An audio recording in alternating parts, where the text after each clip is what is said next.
Radio उड़ान के updates लेने के लिए इस चैनल को सब्सक्राइब कीजिए और इस वीडियो को ज्यादा से ज्यादा लाइक कीजिए और शेयर कीजिए। For more info log on to www.radioudan.com। Do you feel confused while speaking in English? Enhance your English vocabulary and learn some amazing words every week. Tune into Vocabulary Dose every Thursday 7 to 8 p.m. and repeat broadcast on Friday 2 to 3 p.m. with logophile RJ Divya Sharma. Only on Radio Udan, a flight of life. Tune in now.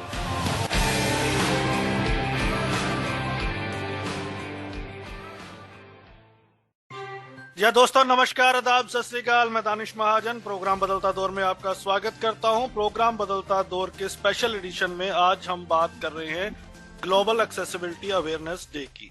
जैसा कि आप सभी को मालूम है कि हर मई महीने के थर्ड थर्सडे को पूरी दुनिया में global accessibility awareness day celebrate किया जाता है और शायद ये एक ऐसा दिन है जिसकी आज के दौर में इम्पोर्टेंस और बढ़ जाती है, क्योंकि जो भी हम करते हैं, जो भी हमें इन्वायरमेंट चाहिए वो एक्सेसिबल चाहिए, जो हमें इंडिपेंडेंट बनाता है। ये मूवमेंट 2012 में शुरू हुआ था एक ब्लॉगर से और फिर ये मूवमेंट में तब्दील हो गया और अब पूरे वर्ल्ड में स्कूलों में, कॉलेजेस में, ऑर्गेनाइजेशंस में हर जगह इसको जोरों शोरों से मनाया जाता है। एम इसका यही है कि लोगों को एक्सेसिबिलिटी को लेके अवेयर किया जाए, बेसिकली डिजिटल अवेयरनेस, ये डिजिटल एक्सेसिबिलिटी को ये दिन डेडिकेटेड है। आज हमारे साथ इस शो में दो बहुत खास मेहमान हैं जो एक्सेसिबिलिटी प्रोफेशनल हैं, यूनिवर्सल डिजाइन में एक्सपर्ट्स हैं और जो डिजाइन ब्रिज फाउंडेशन के फाउंडर और को फाउंडर हैं। आप दोनों का, कविता मैम और अभिजीत सर, बहुत बहुत स्वागत है रेडियो उड़ान पे। शुक्रिया दानिश जी। बहुत बहुत धन्यवाद दानिश जी। तो कविता मैम, आपसे शुरू करते हैं। पहले तो सबसे पहले हमारे लिसनर्स को अपने बारे में थोड़ा बताएं। जी, सबसे पहले मुझे बहुत खुशी हो रही है कि रेडियो उड़ान पे हम जुड़ पा रहे हैं बहुत सारे लोगों को जो एक्सेसिबिलिटी के बारे में और जानना चाहते हैं। मेरे बारे में बताना मैं ये चाहूँगी कि मैं वैसे तो आर्किटेक्ट हूँ। मैं उसके साथ साथ अपनी प्रैक्टिस के साथ साथ एकेडमिक्स में भी पिछले 25 सालों से काम कर रही हूँ। भारतीय विद्यापीठ कॉलेज ऑफ आर्किटेक्चर जो पुणे कैंपस में है, वहाँ पर मैं प्रिंसिपल हूँ। लेकिन पिछले 15 सालों के से ज़्यादा मैं accessibility, disability, universal design, inclusive design, इस मुद्दे पे काम करते आ रही हूँ। इसमें मेरा जो योगदान रहा है वो रिसर्च और ट्रेनिंग, इसके अलावा एक्सेसिबिलिटी ऑडिट्स, जो नई बिल्डिंग्स बन रही हैं उनको एक्सेसिबल कैसे बनाया जाए इसके बारे में कंसल्टेंसी और overall activism for increasing the overall accessibility infrastructure in cities and buildings. तो इस प्रकार का योगदान रहा है आर्किटेक्चर स्टूडेंट्स में, डिजाइन स्टूडेंट्स में, जो भावी पीढ़ी है हमारे शहरों को और बिल्डिंग्स को बनाएंगी, तो उनको अवेयर करना, उनमें कैपेसिटी बिल्ड करना, ये भी मेरा एक बहुत बड़ा काम का भाग रहा है। तो ये है मेरे बारे में। Ministry of social justice and empowerment से हम जुड़े हुए हैं। We are recognised as national level accessibility auditors and experts और हमने एक्सेसिबल इंडिया कैंपेन के अंदर करीब 500 बिल्डिंग के ऊपर जो अलग अलग स्टेट्स में की हैं, तो उनके एक्सेसिबिलिटी ऑडिट्स किए हुए हैं और उसमें करीब आधे से ज्यादा बिल्डिंग्स रेट्रोफिट भी हो गए हैं एक्सेसिबिलिटी के लिए। उसके अलावा ministry of culture, archaeological survey of India, इनके साथ मॉन्यूमेंट्स को कैसे एक्सेसिबल किया जाए, इसके ऊपर भी काफी बड़ा काम हम लोग कर चुके हैं। ऐसे तो बताने के लिए काफी है, लेकिन हाँ, मतलब मैं इतना कह के रुकूंगी। ग्रेट। अभिजीत सर, अपने बारे में थोड़ा सा हमारे लिसनर्स को बताएं। दानिश जी, मेरा बैकग्राउंड भी आर्किटेक्चर में है और जो भी कविता हमने बताया वो सब में मैं मैडम के साथ काम करता हूँ। मेरा स्पेशल एरिया ऑफ फोकस जो है वो जरूर ज्यादा साइट पे फोकस्ड है। मतलब जो रिसर्च पार्ट है, थियोरेटिकल पार्ट है, ऑडिट्स हैं, या फिर जो भी टेक्निकल इसका डॉक्यूमेंटेशन होता है, उसके बाद एक बड़ा एरिया आता है कि सब जो चीज़ें एनालाइज की उसको एक्चुअली ऑन ग्राउंड कैसे इम्प्लीमेंट किया जाए। तो मैं दो चीज़ें देखता हूँ। मैं जितने भी गवर्नमेंट इंजीनियर्स या फिर जो भी ऑन साइट इंजीनियर्स हैं उनको कैसे इस तरह से कैपेसिटी बिल्ड की जाए कि वो रिपोर्ट में जो भी लिखा हुआ उसको ज़मीन पे कैसे उसको लाएं, उसके बारे में क्या करना चाहिए वो मैं उनको बताता हूँ, उनकी मदद करता हूँ। और मैं टेक्निकली रेट्रोफिटिंग जिसको हम बोलते हैं कि बिल्डिंग्स को किस तरह से एक्सेसिबल किया जाए, उनके लिए कौन से प्रोडक्ट्स अच्छे होने चाहिए, क्या सॉल्यूशन है, उसके साइड पे कंस्ट्रेंट्स क्या है, गवर्नमेंट के वेरियस प्रोसेस में क्या दिक्कतें उनको आती हैं इम्प्लीमेंट करने में, ये सब एरियाज को मैं एनालाइज करके उसमें जो सॉल्यूशन चाहिए वो प्रोवाइड करता हूँ। और जैसे मैंने आपको स्टार्ट में बताया कि हम लोग जो दो एरियाज है हमारे काम के, design bridge diversity and inclusion foundation जो हमारा नॉन प्रॉफिट है, जिसमें हम रिसर्च, ट्रेनिंग, अवेयरनेस, सेंसिटाइजेशन वाले सब एक्टिविटीज करते हैं, और डिजाइन ब्रिज कंसल्टेंसी सर्विसेज जिसमें हम architectural design, universal design consultancy, project management consultancy related to accessibility ये देते हैं। तो ये दोनों काम मैं देखता हूँ। जी, तो जब आप लोग की शादी हुई थी आपने कुंडली में लाई थी या एक्सेसिबिलिटी सर्टिफिकेशन? चलिए तो भगवान कविता का मैम प्यार। जी, जी। हम्म। गार्ड को आप कैसे देखती हैं, कितना इम्पोर्टेंट है? मेरे हिसाब से गार्ड बहुत ही ज्यादा इम्पोर्टेंट है, पर्टिकुलरली आज के दौर में, क्योंकि एक्सेसिबिलिटी अब ये कोई एक सोशल या मॉरल रिस्पॉन्सिबिलिटी की तरह नहीं देखा जाता, but it is a legal responsibility, it's a legal compliance और लीगल नीड। एक ह्यूमन राइट की तरह एक्सेसिबिलिटी को अब जाना जाता है। RPWD एक्ट जो right for persons with disabilities act है 2016 में जो अमेंड हुआ, तो उसके अंतर्गत अब ये एक्ट बहुत ज्यादा स्ट्रांग है और इम्प्लीमेंटेशन पे बहुत ज्यादा जोर है। अगर इम्प्लीमेंटेशन नहीं होता है तो उससे रिलेटेड काफी सारे पेनलाइजेशन और पीनल एक्शंस भी मेंशन्ड है। तो मुझे ऐसा लगता है कि हर इंडिविजुअल को एक्सेसिबिलिटी के इम्पोर्टेंस के बारे में, उसकी जरूरत मतलब सिर्फ अपंग लोगों को नहीं, तो सर्वसामान्य इंसान को भी है, इसके बारे में इंफॉर्मेशन और अवेयरनेस क्रिएट करना बहुत जरूरी है। मैं बिल्कुल उस दिन का इंतजार करूंगी जब एक्सेसिबिलिटी के बारे में अवेयरनेस करने की और ज्यादा जरूरत ना पड़े, पर तब तक तो मुझे लगता है कि गैड बहुत महत्वपूर्ण रहे। राइट। अब जी सर, आपने कहा कि आप पॉलिसीज फ्रेम करते हैं जमीन पे, और आप काम करते हैं कि कैसे एक्सेसिबल बनाया जाए चीजों को जो पेपर्स पे होती हैं। तो अगर हम पर्टिकुलरली डिजिटल एक्सेसिबिलिटी की बात करें, और आप बिल्ट एक्सेसिबिलिटी की भी बात कर सकते हैं, कॉमन बैरियर्स क्या है आज की डेट में? बहुत अच्छा सवाल है दानिश जी। सबसे पहले मैं एक पॉइंट से ऐड करना चाह रहा हूँ कि जैसे आपने पूछा कविता मैम को कि क्या इम्पोर्टेंस है गैट का, मुझे लगता है कि हर एक जो हम लोग लड़ाई लड़ रहे हैं वो सबसे पहले हमको जीतनी है माइंडसेट, मेंटल बैरियर्स को ओवरकम करके। और बहुत बड़ा योगदान इस चीज का होता है कि ऐसे अवेयरनेस डेज और कैंपेन्स करके हम लोगों के माइंडसेट को पहले हम चेंज करें। सबसे बड़ा तो बैरियर वही लगता है मुझे, और कोई बैरियर दिखता ही नहीं है मुझे। बाकी सब चीजें हैं, we don't have any problem in terms of funding, थोड़ा बहुत होता है, पॉलिसीज हैं, ऑन ग्राउंड सपोर्ट है, बट दिक्कत है कि वो जो विलिंगनेस चाहिए करने के लिए वो कहीं ना कहीं कम पड़ती लगती है मुझे हमेशा। ये point number 1। Point number 2, policies नहीं, हम ऑन ग्राउंड फैसिलिटेट करते हैं कि जो पॉलिसीज है वो इम्प्लीमेंट हो। फॉर अभी मैं एग्जांपल आपको देना चाह रहा हूँ, अगर RPWD एक्ट 2016 में लेजिस्लेट हुआ, उसके बाद रूल्स फ्रेम हुए, उसके बाद ये मैंडेटरी है कि हर एक बिल्डिंग को एक्सेसिबल होना है, राइट। बट अभी हम दो चीजों को अगर देखें कि जो पहले बिल्डिंग्स बन चुकी है उनके लिए क्या क्या दिक्कतें आई उनको एक्सेसिबल करने में, और अभी भी नई बिल्डिंग्स बन रही हैं। आज जैसे हम बात कर रहे हैं, आज भी हजारों बिल्डिंग्स प्लान हो रही हैं और एग्जीक्यूट हो रही है जिसमें एक्सेसिबिलिटी के नॉर्म्स को इनकॉर्पोरेट नहीं किया गया।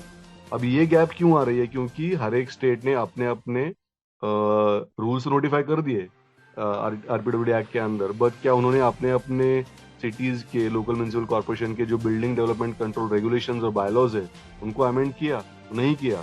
तो दिक्कत यह है कि जो हम लोग लेजिस्लेट कर रहे हैं, जो हम लॉज ला रहे हैं, उनको लास्ट माइल तक किस तरह से पहुंचा जाए, ये बहुत बड़ा बैरियर लगता है मुझे, और उसी में हम लोग काम कर रहे हैं। रही बात डिजिटल की, सेम इश्यू है, क्योंकि आज अभी भी लोगों को नहीं मालूम है, क्योंकि वेबसाइट हमने बना दी, बट क्या वेबसाइट एक्सेसिबल है, क्या पर्सन विद विजुअल इम्पेयरमेंट उसको एक्सेस कर सकता है, इतने सारे ऐप्स रोज बन रहे हैं, क्या एक्सेसिबल है, क्या ओला उबर का ऐप एक्सेसिबल है, क्या जोमेटो एक्सेसिबल है, ये सब चीजें हैं जो आई थिंक बहुत काम करना है इसमें, ताकि जो भी ये काम कर रहे हैं, जो डेवलप कर रहे हैं चीजें, बिल्डिंग्स हो या प्रोडक्ट्स हो या सर्विसेज हो, उनको मालूम हो कि हम एक बड़े यूजर ग्रुप को इग्नोर कर रहे हैं, और इग्नोर करना is legally also not right, and also it doesn't make sense business wise. मुझे हमेशा लगता है कि हम लोग हमेशा राइट्स की बात करते हैं, बहुत अच्छी बात है, करनी ही चाहिए, बट इससे ना और एक चीज ऐड करनी है, मुझे बिजनेस केस लगता है हर चीज में।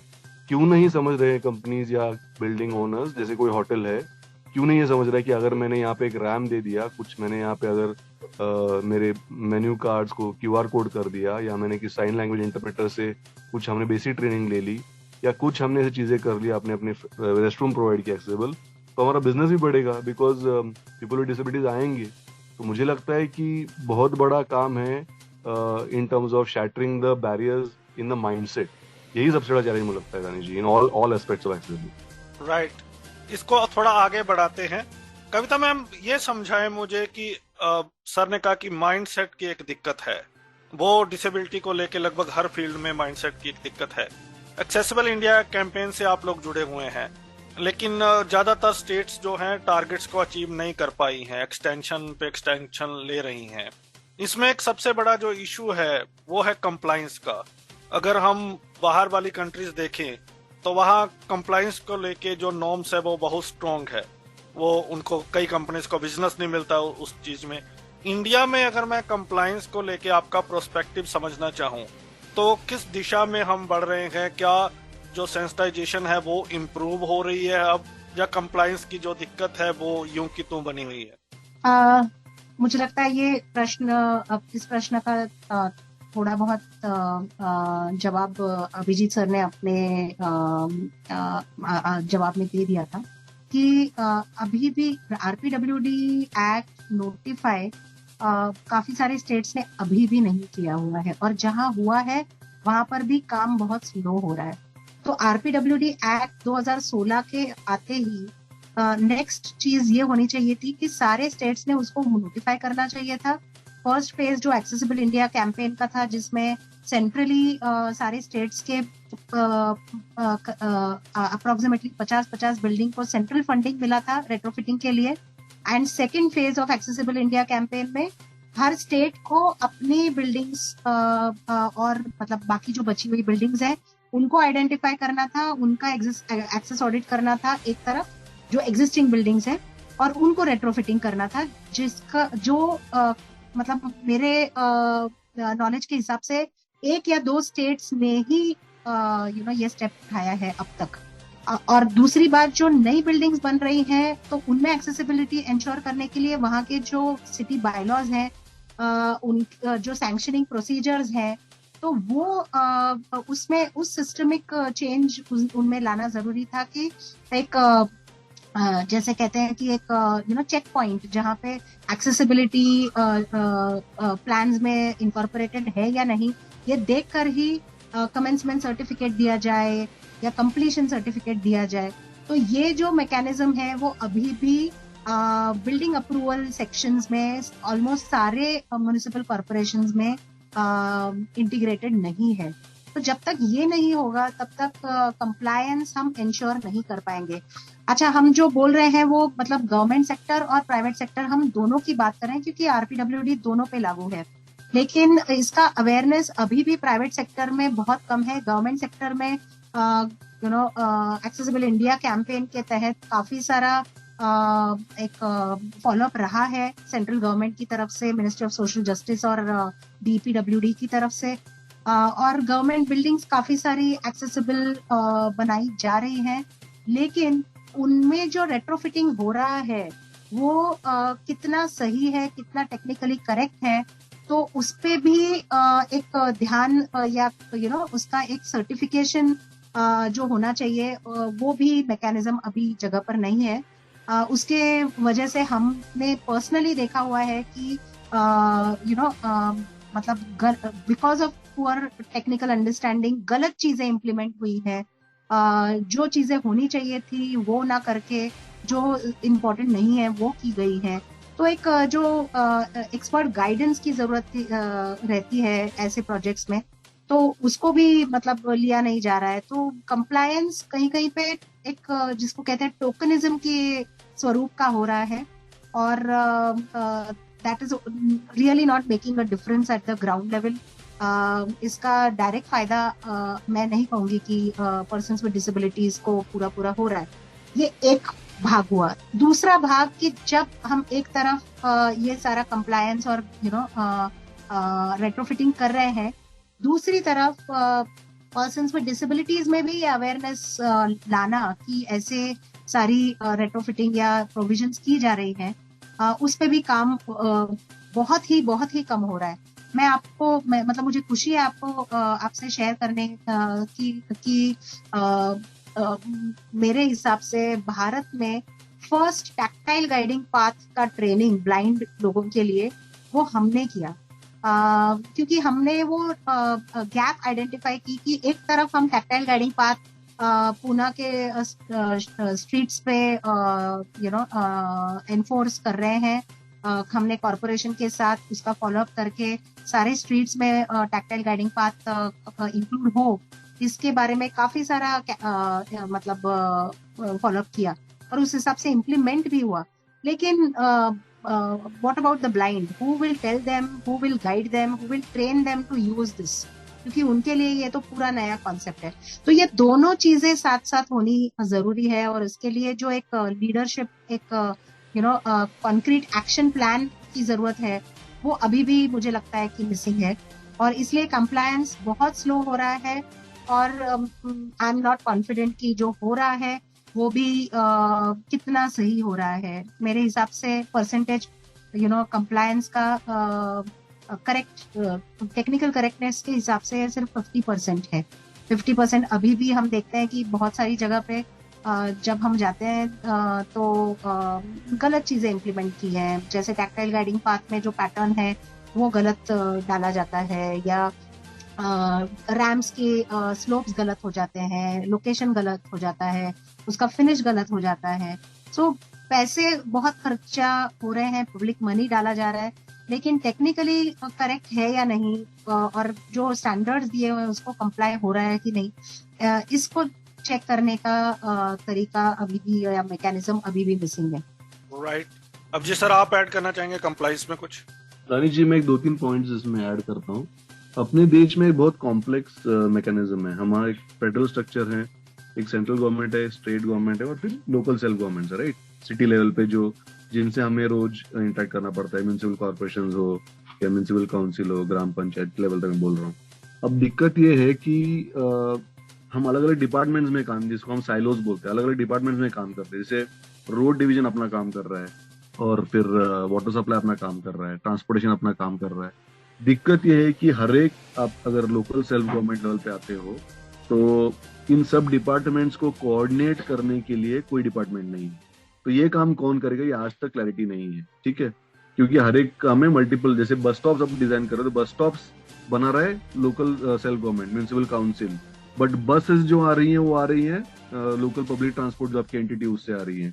हमारे पुणे में for example Pune municipal corporation है जो बस स्टॉप बनाएगा, और पीएमपीएमएल है जो बस प्रोवाइड करेगी, या फुटपाथ पे पीएमसी काम करेगा।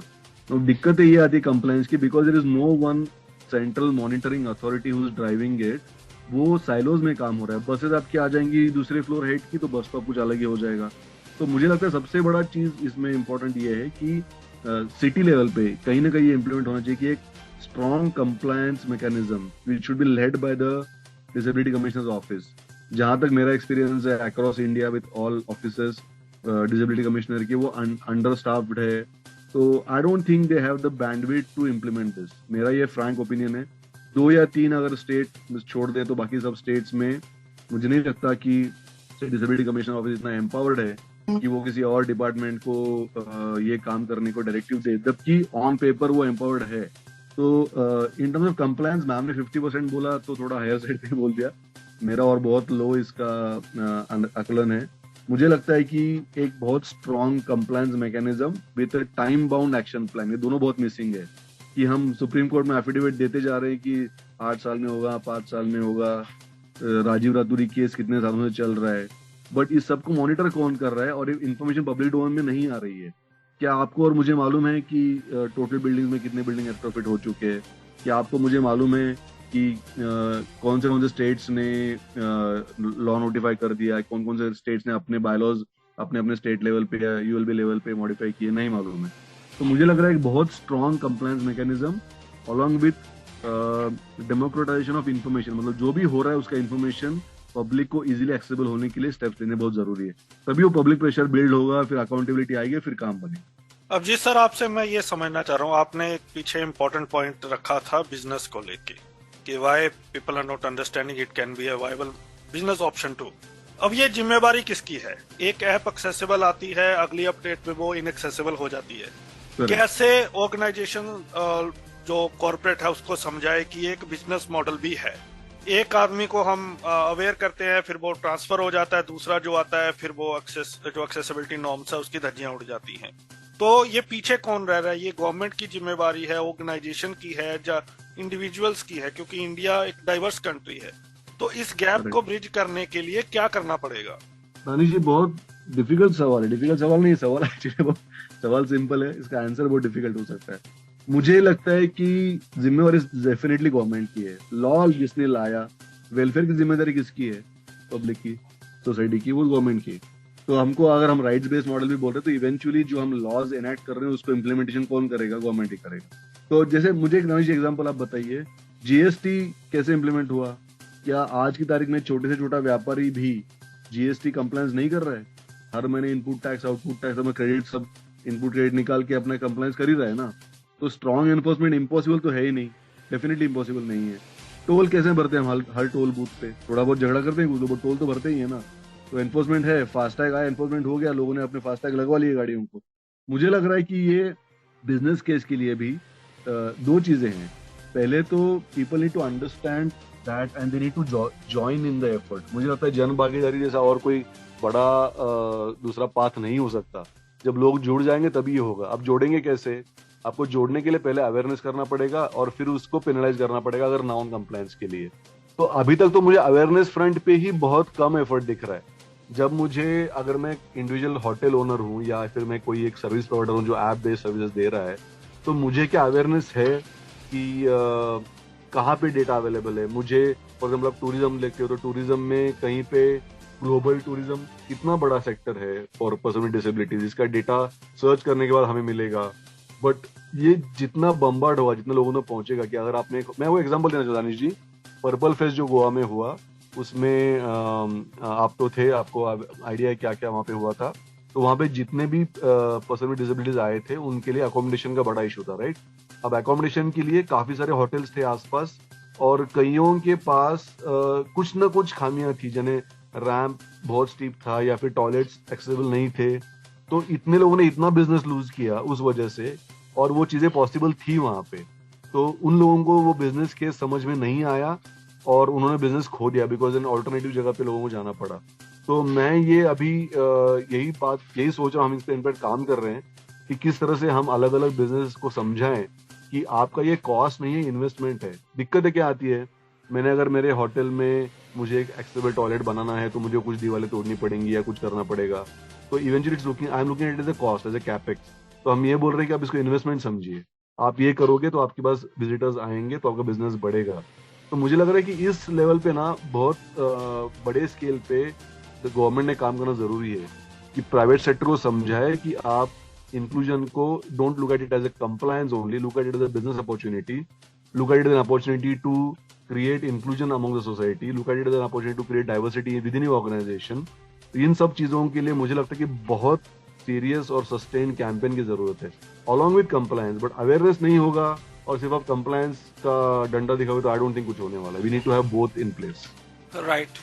कविता मैम, दो चीजें जो मुझे समझ आती हैं, इंडिया में जो डिस्कोर्स शुरू हुआ ये यूनिवर्सल डिजाइन का, जिसमें आप स्पेशलाइज्ड हैं, ये बहुत लेट हुआ। अभी 4-5 सालों में हमें ये इंक्लूजन, डिजाइन, यूनिवर्सल डिजाइन अभी 4-5 सालों से ये इंडिया में टर्म्स जो है बहुत पॉपुलर हुई हैं। हालांकि बहुत सारे लोगों को इसका मतलब आज भी नहीं पता है। क्या आपको लगता है कि जब तक हम कंप्लायंस को पीनल प्रोविजंस में नहीं लाएंगे, या फिर दूसरी ऑप्शन है जब तक हम इसे स्टडी का एक हिस्सा नहीं बनाएंगे, तो ये अचीव करना बहुत मुश्किल है? क्या राय है आपकी? Thank you Danish for raising the point of universal design. अब हमें मतलब आपके सवाल का जवाब देने के पहले मैं थोड़ा सा यूनिवर्सल डिजाइन और एक्सेसिबिलिटी इन दोनों मतलब कॉन्सेप्ट्स पे बात करना चाहूंगी। यूनिवर्सल डिजाइन और एक्सेसिबिलिटी ये दोनों एक चीज नहीं है। Accessibility I would say universal design का एक पार्ट है। यूनिवर्सल डिजाइन एक ब्रॉड कॉन्सेप्ट है, एक डिजाइन अप्रोच है जिसका बेसिस है कि जो भी बनाया जाए, चाहे वो प्रोडक्ट हो, चाहे वो सर्विस हो, चाहे वो बिल्डिंग हो, चाहे वो कोई सिस्टम हो, वो ऐसे बनाया जाए कि जिसमें किसी भी इंसान की जरूरतों को इग्नोर या उसको उसका समावेश ना हो। तो ये सर्व समावेशक, जिसको इंक्लूसिव डिजाइन हम कहते हैं, तो वो अचीव करने के लिए जो डिजाइन अप्रोच यूज होता है उसको यूनिवर्सल डिजाइन कहते हैं। उसके 7 प्रिंसिपल्स हैं, बहुत खूबसूरत कॉन्सेप्ट है, कभी और इस पे बात करेंगे। लेकिन इसको इनकॉर्पोरेट करके दुनिया भर में ऐसे काफी सारे एग्जाम्पल्स हैं प्रोडक्ट्स के, सिस्टम्स के, जिसमें जैसे एप्पल एक एग्जाम्पल हुआ कि एप्पल के सारे प्रोडक्ट्स ही यूनिवर्सल डिजाइन पे बेस्ड हैं। तो ये कोई भी चीज को ऐसे डिजाइन किया जाता है जिसमें सारे लोगों की जरूरतों को इनकॉर्पोरेट किया जा सके, और मतलब जो एक मैंडेट है, ग्लोबल मैंडेट की लीव नो वन बिहाइंड, तो इस प्रिंसिपल पे ये आधारित है। वेयरएज एक्सेसिबिलिटी जो है वो मोस्टली मतलब वेब और बिल्डिंग एक्सेसिबिलिटी के दायरे में उसको जाना जाता है, और accessibility mostly is more prescriptive, मतलब एक चेकलिस्ट के तरह की, ओके ये प्रोविजंस है, गाइडलाइंस या स्टैंडर्ड्स में दिए हुए हैं और इनको इम्प्लीमेंट करना है। जैसे एक्सेसिबल पार्किंग हुई, एक्सेसिबल रैम्स हुए, एक्सेसिबल एंट्रेंसेस हुए, एक्सेसिबल पाथवेज हुए, एक्सेसिबल टॉयलेट हुआ, या एक्सेसिबल साइनेज हुआ, एक्सेसिबल लिफ्ट हुआ। तो ये सारी प्रोविजंस है। लेकिन यूनिवर्सल डिजाइन का जो अप्रोच है उससे हम पूरा जो एक्सपीरियंस है कोई भी चीज को, कोई भी प्रोडक्ट को यूज करने का, कोई भी बिल्डिंग को यूज करने का, उसको हम इंक्लूसिव बनाते हैं। एक सिंपल एग्जांपल देना चाहूंगी कि अगर कोई बिल्डिंग है तो उसके एंट्रेंस पे ही अगर हम रैम्प और स्टेप्स, ये दोनों ऑल्टरनेटिव साथ में दे, दोनों ऑप्शन साथ में दे एक ही जगह पर, तो इसमें क्या होता है कि हम ना केवल एक्सेसिबिलिटी को अचीव कर रहे हैं, लेकिन एक्सेसिबिलिटी को रिस्पेक्ट और डिग्निटी के साथ अचीव कर रहे हैं। ठीक है, वेराज तो वो यूनिवर्सल डिजाइन हुआ जिसमें सॉल्यूशंस है for everybody and anybody. वेराज accessibility का एग्जांपल ये होगा कि कोई बिल्डिंग है लेकिन सामने स्टेप्स है, लेकिन आपने साइड से उसको अगर रैम्प दे दिया तो that technically is accessible building, पर उसमें सेम लेवल की डिग्निटी या इक्विटी हमने अचीव नहीं की है। तो हमारा जो एस्पिरेशन है, एक जो ओवरऑल विजन है, वो यूनिवर्सल डिजाइन अचीव करने का है, सिर्फ और केवल एक्सेसिबिलिटी अचीव करके वहां पे रुकने का नहीं है। फिर भी कहीं ना कहीं शुरुआत होनी चाहिए, इसीलिए एक्सेसिबल स्टैंडर्ड्स और गाइडलाइंस बनाए गए हैं जिसमें मिनिमम ये जो प्रोविजंस हैं उनको बताया गया है जो अचीव करना जरूरी है एज अ लीगल कंप्लायंस। ठीक है, अब आपका जो प्रश्न था, तो इसके बारे में जो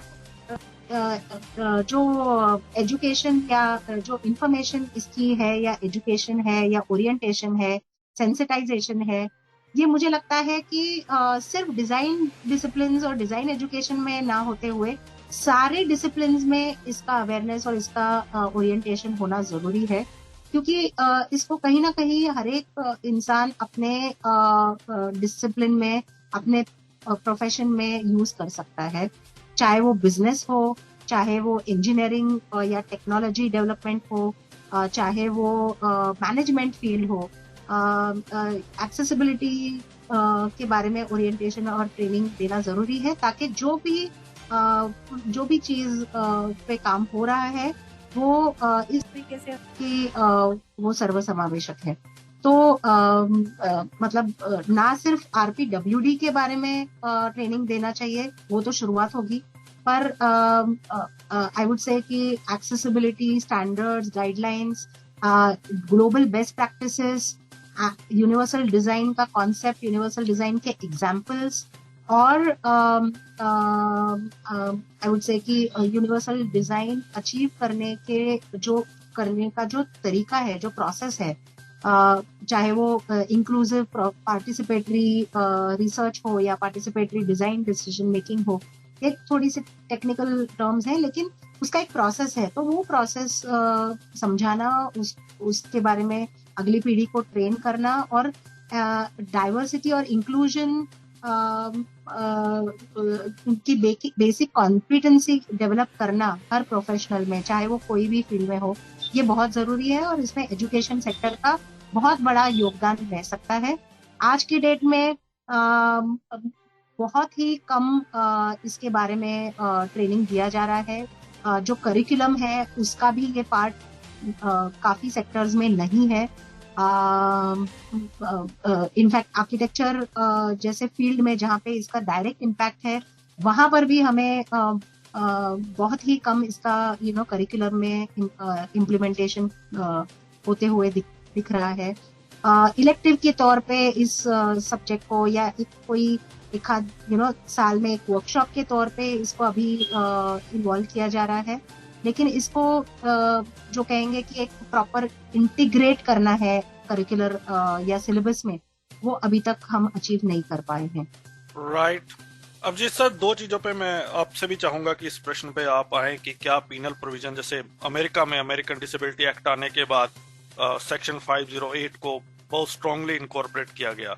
अगर वहां पे आपको बिजनेस करना तो ये करना ही पड़ेगा कंपनीज को जी। एक तो ये एजुकेशन और ये जो प्रोविजन है पीनल, इसके बारे में आपकी राय चाहूंगा। दूसरा रिसर्च, क्योंकि आपका कोर एरिया है, ये रिसर्च शब्द भी इंडिया में पिछले 10 सालों से बहुत पॉपुलर हुआ है।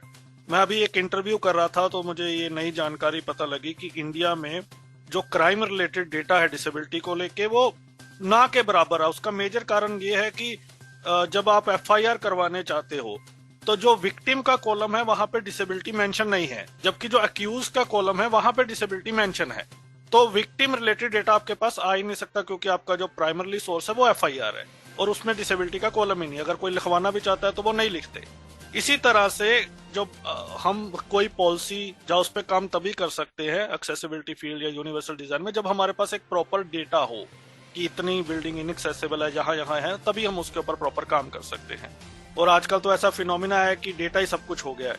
तो इस पर क्या गवर्नमेंट कोई काम कर रही है जिसपे हमें एब्सोल्यूट एक क्लियर कट डेटा मिले? इस पर क्या काम चल रहा है और ये कितना इम्पोर्टेंट है, ये हमारे लिसनर्स को बताएं।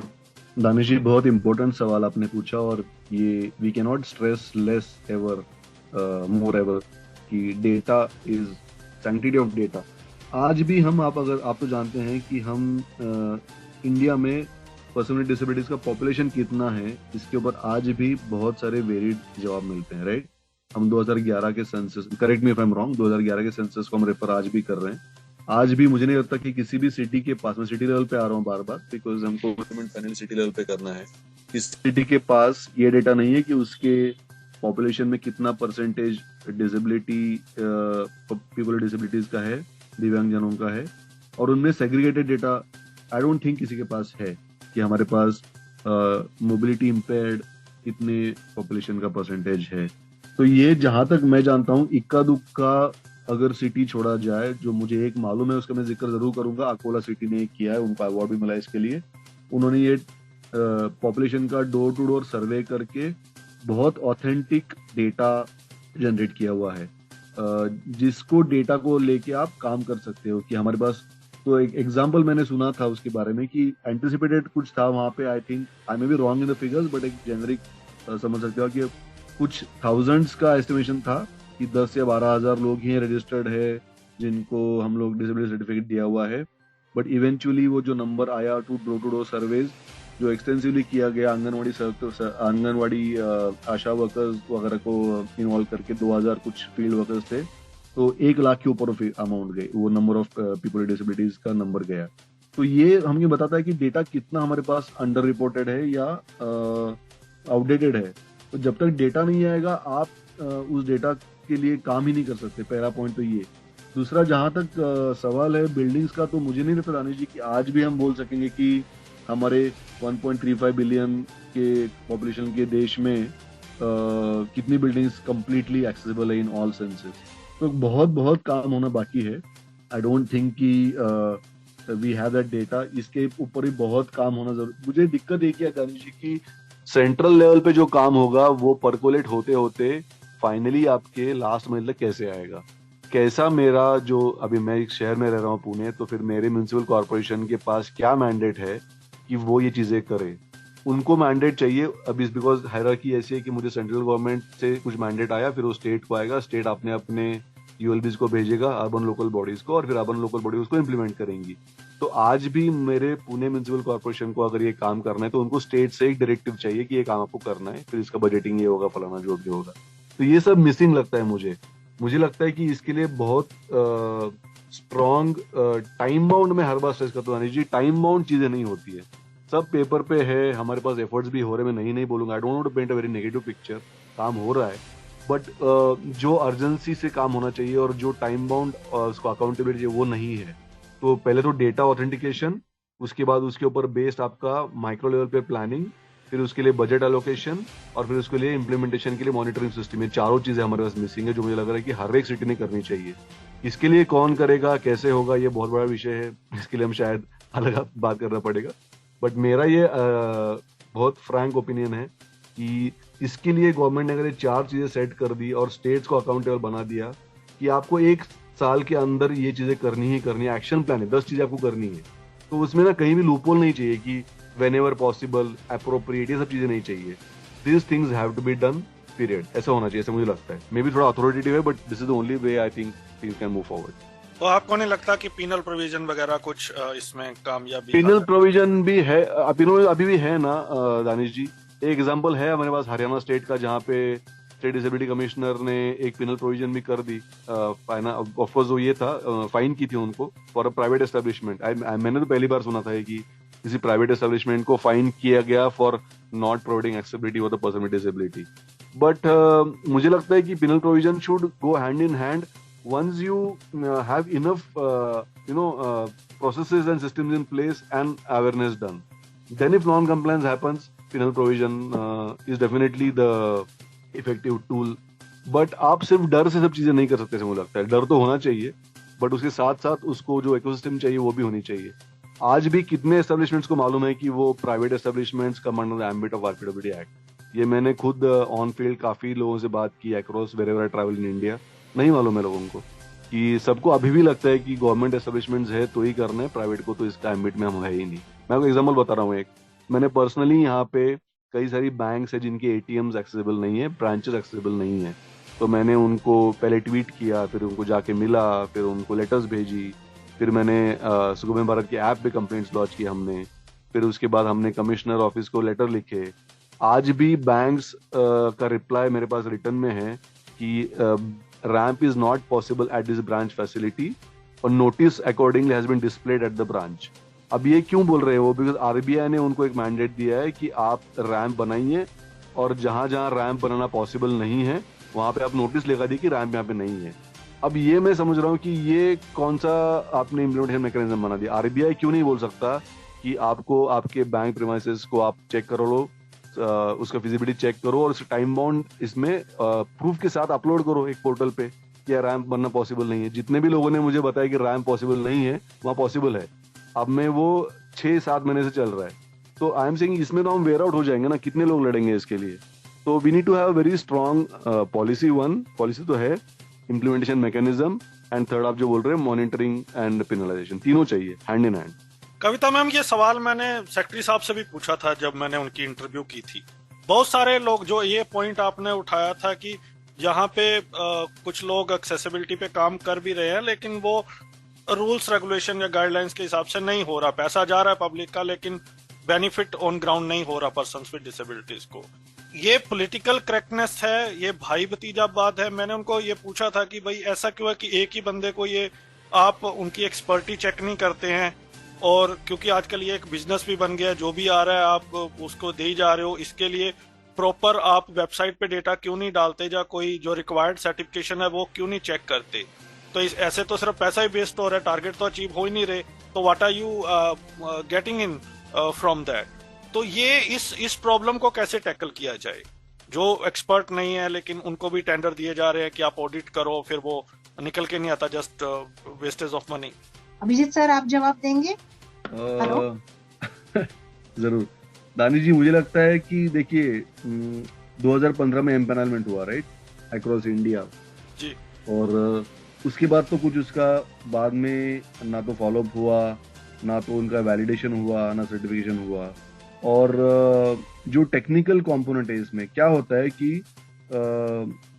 आप लाइक्यूनस दिखा सकते हो सिस्टम में। जैसे अभी डिजिटल एक्सेसिबिलिटी तो मेरा कोर काम का एरिया नहीं है, बट मैं बोल रहा हूँ कि अगर मैं बता सकता हूँ कि ये वेबसाइट एक्सेसिबल है या नहीं है, ठीक है, बट अगर वो नहीं है तो उसको करने के लिए क्या होना चाहिए, ये जिसको टेक्निकल नॉलेज है उनको एम्पावर करना बहुत जरूरी है। तो मुझे लगता है कि मिनिस्ट्री ने भी ये स्टेप्स उठाने चाहिए। उन्होंने डेफिनेटली सर्टिफिकेशन, कुछ वैलिडेशन, कुछ तो आप उसको मैकेनिज्म बनाओ जिससे पहली बात तो ऑडिटर जो है उनका एक्रेडिशन भी होना चाहिए कि उनका एक्सपीरियंस क्या है, उन्होंने क्या ऑन ग्राउंड काम किया है, उनको टेक्निकल नॉलेज क्या है, इसका वैलिडेशन होना चाहिए, सर्टिफिकेशन होना चाहिए।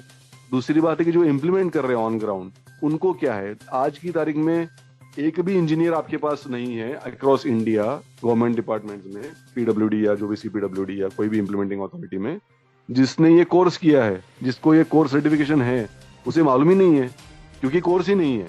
अब ये कितना अगर आप देखा जाए तो कितना कॉन्ट्राडिक्टरी है कि आपने एक बहुत बड़ा कैंपेन लॉन्च किया जिसमें आपने करोड़ों रुपए कमिट किए और दिए भी, बट जो लास्ट माइल पे इम्प्लीमेंट कर रहा है उस बंदे को ना तो ट्रेनिंग है, ना तो सर्टिफिकेशन है, ना तो अवेयरनेस है, ना तो टेक्निकली वो एम्पावर्ड है कि वो डिसीजन ले सके। अब ये सब चारों अगर आपको सिंपल दिख रहा है ना कि ये सब फेल होने के लिए डिजाइंड है, तो ये बहुत इंपॉर्टेंट है कि इसको जब मैं इकोसिस्टम की बार बार बात करता हूँ तो आपको पहली बात तो जो लोग आपको बॉटम्स अप आना पड़ेगा कि लास्ट जो बंदा मेरा कॉन्ट्रैक्टर को क्या मालूम है ये टर्म एक्सेसिबिलिटी बहुत डिफिकल्ट वर्ड है, तो बैरियर फ्री समझता है उनको या डिसेबल फ्रेंडली समझ में आता है, एक्सेसिबिलिटी किसी को नहीं समझता ऑनेस्टली। तो क्या उनको मालूम है ये टर्म हम क्यों कर रहे हैं, क्या उनको ट्रेनिंग दिया गया है, क्या उनके सुपरविजन करने वाले जॉइंट जूनियर इंजीनियर्स को, असिस्टेंट इंजीनियर्स को, ईल को ट्रेन किया गया है, क्या जो उनको स्पेसिफिकेशंस लगेंगे इसके अंदर जो उसके लिए क्या उनको आइटम्स उनके स्टेट शेड्यूल ऑफ रेट्स में आए हुए हैं, क्या उनको रेफर कर सकते हैं। अगर मैं जस्ट एक ऐड करता हूँ कि अगर मुझे रोड बनाना है, मुझे फुटपाथ बनाना है, और फुटपाथ में दानिश जी अगर मुझे tactile ground surface indicators, tactile tiles लगानी है, तो मुझे वो आइटम बाय करने के लिए मैंडेटरी है कि वो मेरे स्टेट शेड्यूल ऑफ रेट्स में उसका इनकॉर्पोरेशन हुआ हो। माने मैं एज ए इंजीनियर उसको इजीली रिकमेंड कर सकता हूँ कि ये टाइल यूज करो। अब वही नहीं है तो मैं टाइल फिर मार्केट में पूछता हूँ, इंडिया मार्ट पे किसी के पास है तो कोई बता देगा हाफ हार्टेड इन्फॉर्मेशन से कि ये टाइल है तो मैं वो लगा दूंगा। तो ना एक्चुअली इसका सबसे बड़ा ना जेनेसिस इस प्रॉब्लम का यही है कि हमारे इकोसिस्टम में वो चेक पॉइंट्स नहीं है अब तक। कुछ कुछ जगह वो हो रहे हैं बिकॉज वहाँ पे जैसे आपने राइटली बोला कि वहाँ पे वो इंडिविजुअल पर्सन्स जो ऑफिसर्स हैं वो डेडिकेटेड है या कमिटेड है या मे बी अवेयर भी है, but otherwise on a broader level I think हमको ये चेक पॉइंट सिस्टम में लाना सबसे पहले करना पड़ेगा। लॉज और पॉलिसीज तो बहुत सारी पहले से हैं, जो है उसको इम्प्लीमेंट करने के लिए बहुत वीक है मैकेनिज्म, उसको स्ट्रेंथन करना पड़ेगा। जहां तक मैं सोच रहा हूँ स्टेट डिसेबिलिटी कमिश्नर ऑफिस के पावर्स और स्टाफ और स्ट्रेंथ बढ़ाने से और उनको ट्रेन करने से ये काम हो सकता है, because you already have a system in place, but मुझे दिखते नहीं नजर आ रहे हैं वो। I don't know how fast it will happen. मुझे तो डिसेबिलिटी कमिश्नर ही नहीं दिख रहे सर, सिर्फ चार्ज दिए हुए हैं उनको, तो स्टाफ बात भी सही वो तो बड़ी दूर की बात है। कविता मैम अब आते हैं लास्ट राउंड में, अब थोड़ा सा हमें बताएं ऑन पॉजिटिव नोट एक्सेसिबिलिटी कितनी इंपॉर्टेंट है, पिछले 10 सालों में पॉजिटिव नोट पे क्या बदला है और क्या ऐसा किया जाना चाहिए कि गैड सिर्फ एक टोकनिज्म ना बन के रह जाए, इसको प्रॉपरली जो लोगों को अवेयर किया जाए, ताकि ये एक बड़ी, मैं हमेशा कहता हूं कि एक्सेसिबिलिटी जो है वो डिसेबिलिटी को प्रिवेंट कर सकती है, इसके अलावा और कोई दूसरी चीज नहीं है। तो क्या रोल देखती हैं आप ऑर्गेनाइजेशंस का, इंडिविजुअल्स का, और आपके क्लोजिंग कमेंट? देखिए, हमने definitely on the positive note progress तो किया है। 10 साल पहले एक्सेसिबिलिटी के बारे में बात भी नहीं होती थी, तो इसके बारे में जानकारी होना तो दूर की बात है, और आज एटलीस्ट इसके बारे में बात हो रही है। एक्सेसिबिलिटी एक इम्पॉर्टेंट प्रोविजन है, कंप्लायंस है, इसके बारे में जानकारी भी है, लेकिन माइंडसेट शिफ्ट जैसे सर ने बताया वो अब तक नहीं हो रहा है, उसको प्रायोरिटाइज नहीं किया जा रहा है। उस पे जैसे सर ने कहा कि टाइम बाउंड एक्शन प्लान नहीं तैयार किया गया है। तो at least we are in this position कि हाँ, एक्सेसिबिलिटी कोई एक मैंडेट है जो हमें इम्प्लीमेंट करना है, और ये पर्सन्स विद डिसेबिलिटीज के लिए है स्पेसिफिकली। ये एक एटलीस्ट एक लेवल का अवेयरनेस हुआ है। लेकिन मुझे ऐसा लगता है कि एक्सेसिबिलिटी का जो फायदा है, एक्सेसिबिलिटी का जो इम्पैक्ट है, वो ना केवल पर्सन्स विद डिसेबिलिटीज के लिए, तो इंस्टेड कि उसका जो बेनिफिट है, उसका जो फायदा है, उसका जो इम्पैक्ट है, वो हर इंडिविजुअल पे, चाहे वो बच्चा हो, चाहे वो सीनियर सिटीजन हो, चाहे वो कोई लेडी हो, या कोई टेम्पररीली इंजर्ड पर्सन हो, चाहे वो ट्रांसजेंडर हो, चाहे वो कोई प्रेग्नेंट वुमन, या कोई ऐसा इंसान जो अब कोई क्रॉनिक डिसीज से गुजर रहा है। तो इन सारे जो डाइवर्सिटीज मैंने आपको बताया, जो हमारे सोसाइटी का भाग है, इन सब के लिए वो एक्सेसिबिलिटी, और in fact even so called fit human being, उसके लिए भी एक्सेसिबिलिटी, यूनिवर्सल डिजाइन बहुत बहुत फायदेमंद है, बहुत जरूर, मतलब इक्वली मुझे लगता है कि उसकी नीड है। तो ये जो एक ब्रॉडर ग्रेटर इम्पैक्ट है, इसका डिफरेंस है, तो वो जब तक लोगों तक पहुंचाया नहीं जाएगा, तब तक लोग इसको अपनी जरूरत नहीं मानेंगे, और जब वो अपनी जरूरत इसको मानेंगे, तब जाके इस इम्प्लीमेंटेशन में वो मैं कहती हूँ वो फोर्स आएगा, वो स्पीड आएगी, वो कमिटमेंट आएगा। तो अभी भी वो किसी और की जरूरत है, मेरी नहीं, इस समझ को हमें बदलना है।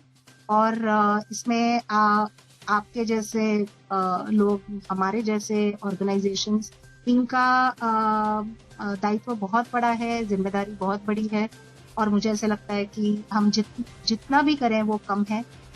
हमें तब तक डट कर इसको ये अवेयरनेस फैलाना चाहिए जब तक हर सोसाइटी का, समाज का हर एक इंसान इसकी यूजफुलनेस का, इसके ग्रेटनेस का के बारे में अवेयर ना हो।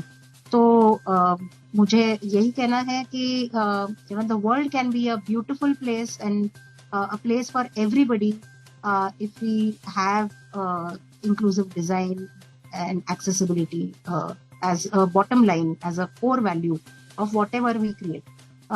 तो इस नोट पे मैं रुकना चाहूंगी, और ये कहना चाहूंगी कि आपसे आपके सारे सवालों के साथ जो भी यहाँ पर चर्चा हुई, तो मैंने काफी बहुत एंजॉय किया, और आई वुड लाइक टू से मोर पावर टू यू, ताकि हम ये जो ड्रीम है इंक्लूसिव इंडिया का, वो जल्द से जल्द अचीव कर सके। Thank you so much for this opportunity, Danish. Thank you ma'am, thank you. Abhijeet sir, same सवाल आपसे और आपके क्लोजिंग कमेंट्स। दानिश जी, मुझे लगता है कि we have taken baby steps. हाँ, काफ़ी अच्छी चीज़ें हुई हैं, मैं उनको नेगेटिव माइंडसेट से नहीं देखूंगा। काफ़ी अवेयरनेस आ रहा है, लाइक कविता मैम से, लोग इसके बारे में बात कर रहे हैं। आज जहाँ भी जाते हैं गवर्नमेंट ऑफिसर्स को मालूम है कि हाँ, कुछ ऐसा करना है हमें, और ये लॉ है और ये राइट्स हैं पीडब्ल्यूडीज के, जिसको हमको सेफगार्ड करना है, इम्प्लीमेंट करना है, और ये मेरी जिम्मेदारी है। उसमें डेफिनेटली फर्क दिख रहा है, but I still feel we are taking baby steps, और we can do definitely much much better. जो 10 साल लगे हैं वो 2 साल में हो सकता था, ये मुझे 100% गारंटी है। और I don't think we need to spend an entire generation of our life time कि वो ट्रांसफॉर्मेशन के लिए ट्रांसफॉर्मेशन बहुत फास्ट हो सकता है। उसके लिए कुछ चीजें करनी जरूरी है जो हम कभी और बात करेंगे डिटेल में, बट मुझे लगता है कि वो बहुत स्ट्रांगली हो सकता है। सबसे इंपॉर्टेंट पॉइंट जो मैं आज करना चाह रहा हूँ कि दानी जी, मुझे लगता है कि फ्रॉम द डिसेबिलिटी सेक्टर आवाजें और बुलंद होनी चाहिए। We need to start demanding what is our right more vocally. ये कोई किसी पे मेहरबानी नहीं कर रहा है बाय प्रोवाइडिंग एक्सेसिबिलिटी। ये हमारा राइट है और ये हमें मिलना ही चाहिए, ये कॉम्प्रोमाइज नहीं हो सकता। ये आवाज बहुत बुलंद होनी जरूरी है। आज की तारीख में आप देखते हो कि कोई भी समाज का तबका जब अपनी कोई डिमांड रखता है तो उसको अपने इकोनॉमिकल स्टेटस के बेसिस पे या अपने कास्ट के बेसिस पे या और भी कितने सारे क्राइटेरिया बेसिस पे बहुत सारी चीजें मिलती हैं और बहुत अर्जेंसी से दिलाई जाती हैं। मुझे कहीं ना कहीं लगता है कि डिसेबिलिटी सेक्टर को अपनी आवाज को यूनिफाइड करके और बुलंद करना पड़ेगा और करते रहना पड़ेगा जब तक ये हमारे थॉट प्रोसेस में एम्बेड ना हो जाए कि हमें डिसेबिलिटी के लिए एक्सेसिबिलिटी और यूनिवर्सल डिजाइन का थॉट लाना ही लाना है। तो I think that programs like yours where radio उड़ान which talk to people about this, इनका भी बहुत बड़ा योगदान है to reach out and create that voice. वो नॉइज होना चाहिए मुझे लगता है जमीन पे, तो वो पॉलिटिकल डिसीजन मेकर्स को और दोज इन अथॉरिटी को नजर में आएगा। तो मैं तो यही सच चाहता हूँ कि और डिमांड बहुत स्ट्रांग तरह से उभर के सामने आए, तभी जाके हम फास्ट कुछ और कर सकेंगे इसका। थैंक यू सो मच आप दोनों का, मुझे भी बहुत मजा आया। ये ऐसा टॉपिक है, इस पे हम घंटों घंटों बात कर सकते हैं, लेकिन समय की अपनी मर्यादा है। जैसे कविता मैम और आपने भी कहा कि हम फिर यूनिवर्सल डिजाइन पे बात करेंगे या क्या क्या किया जाना चाहिए। लेकिन सर सवाल ये है कि आप इतने बिजी रहते हैं और इतना काम है, आपको पकड़ा कैसे जाए? आई एम सॉरी, मैं अभी ऑन रिकॉर्ड आपको ऑफिशियली अपोलोजाइज करता हूँ कि नहीं सर, काफी बार आपको आप ऑलरेडी ऑन ग्राउंड। नहीं दानी जी, क्या हो रहा था अभी ऐसा ना कि ये एक जुनून बन गया है हमारे लिए, आप भी जानते हो, आपके लिए भी। तो वो जहां भी दिखता है कुछ कर सकते हैं, कहीं ट्रेनिंग वर्कशॉप हो, कहीं कुछ हो, कहीं मैं आपको एग्जांपल बता रहा हूँ। मुझे इतना अच्छा लगा एक साइड पे जब एक जो मेसन होता है जो लास्ट पे टाइल लगाता है, उससे मैंने आधा घंटा बात की। तो उसका नाम अब्दुल था। उसने मुझे बोला कि सर ये जो मैं काम कर रहा हूँ टेक्सटाइल टाइल, ये मैं जिंदगी में पहली बार कर रहा हूँ, लेकिन ये जो मुझे मजा आ रहा है, इसमें सेटिस्फेक्शन मिल रहा है, वो किसी भी और काम से नहीं मिला। तो आई थिंक ये सब चीजें हैं जो आपको देती है energy to go ahead and keep doing and pushing yourself. So but on that count I am sorry for having delayed this interview, but अगली बारी जरूर मैं और कविता मैम कोशिश करेंगे कि हम इमीडिएटली आपके साथ बात करें। We would love to take this forward and आपके साथ और बात करेंगे। Thank you so much for giving this opportunity Danish. Thank you. तो लिसनर्स, आज हमने बात की डॉक्टर कविता और अभिजीत सर से, जो एक्सेसिबिलिटी के मिशन को आगे बढ़ा रहे हैं, और आपको बहुत सारी चीजों का आइडिया हुआ होगा।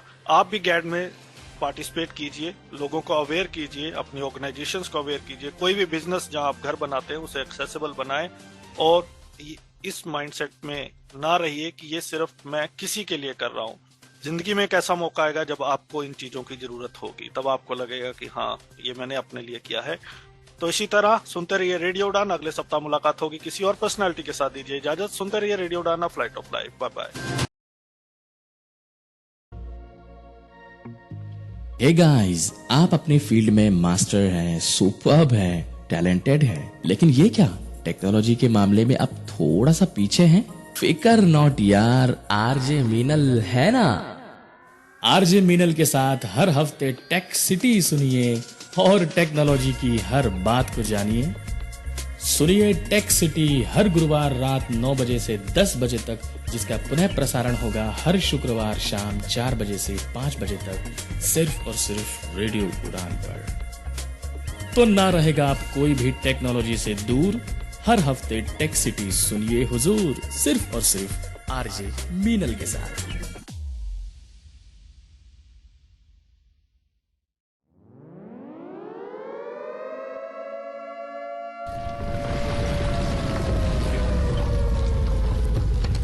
दुर्घटनाएं, डिजास्टर्स। बुधवार रात 10 बजे और गुरुवार शाम 5 बजे राजीव भांवरी की जुबानी सिर्फ और सिर्फ रेडियो उड़ान पर, जिन्हें सुन आपके पैर ठंडे हो जाएंगे, रोंगटे खड़े हो जाएंगे। राजीव भांवरी से आप सुनेंगे बड़े पैमाने पर घटित हो रही प्राकृतिक और मौसमी आपदाएं एवं दुर्घटनाएं, जिसके सामने इंसान बेबस और लाचार नजर आते हैं। For more info log on to www.radioudan.com या डाउनलोड करें हमारी app radio Udaan from play store और ऐप स्टोर से। रिश्तों में है तकरार, अब तो कोई ऐसा दिन नहीं जब हमारी लड़ाई ना होती हो। या ऑफिशियल लाइफ में है तनाव। हाँ, ऑफिस भी टाइम पर पहुंचता हूँ, सारा काम टाइम पे पूरा करके देता हूँ, फिर भी ये कहा जाता है कि यार तुम्हारी जॉब खतरे में है। एकदम मैं परेशान हो चुका हूँ, बताओ अब मैं क्या करूँ। आरजे नरेश सुनेंगे, समझेंगे आपकी हर बात, दिल से दिल तक में होगा आपकी हर समस्या का सटीक इलाज और सही समाधान। अपनी बात को उनके सामने बहुत पोलाइटली तरीके से रखें, ये काम करता है। तो सुनना ना भूले लाइव शो दिल से दिल तक हर गुरुवार रात 10 बजे से 11 बजे तक और रिपीट हर शुक्रवार शाम 5 बजे से 6 बजे तक। For more info log on to www.radioudan.com या फिर डाउनलोड करें radio Udaan app from play store या ऐप स्टोर से। जब खबर हो पक्की तो तहलका तो मचेगा। क्या हो रहा है आज, क्या होने वाला है कल, अब ये है अप टू डेट रहने का वक्त with latest PWD news, job alerts, events and current happenings. साथ ही साथ जानिए विभिन्न NGOs के बारे में जो कार्यरत हैं PWD वेलफेयर के लिए। Only with Gauri Kuber in the show community colours, जो कि प्रसारित किया जाएगा शुक्रवार रात 9 बजे एवं शनिवार शाम 4 बजे। सुनना बिल्कुल ना भूलिएगा।